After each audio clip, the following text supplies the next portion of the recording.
Коргоо министрлигинин кызмат адамдары тарабынан акча каражаттарын алуунун коррупциялык схемасы аныкталды. Бул тууралуу УКМКдан билдиришти. Маалыматта белгиленгендей, Коргоо министрлигинин өздүк курам менен иштөө боюнча окуу батальонунун командиринин орун басары БММ жана окуу батальонунун 2-ротасынын 1-взводунун командири КАБ Койташ аскер бөлүгүндө жайгашкан мобилизациялык резервдин окуусунан өтүп жаткан чакыруучулардан мыйзамсыз акча алуу фактысы аныкталган. Алар кыска мөөнөттүү өргүү, бөлүктөн уруксатсыз чыгуу мүмкүнчүлүгү жана уюлдук телефон колдонуу түрүндөгү айрым жеңилдиктерди берүү үчүн 1000 сомдон 50 000 сомго чейин акча алышкан.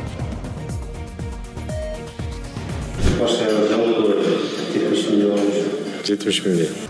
Аталган факт боюнча УКМК тарабынан пара алуу беренеси менен кылмыш иши козголуп, БММ жана КАБ УКМКнын тергөө абагына киргизилди. Учурда өлкөнүн коргоо мекемесинде коррупциялык схемага тиешеси бар бардык адамдарды аныктоо боюнча ыкчам издөө чаралары жүргүзүлүүдө.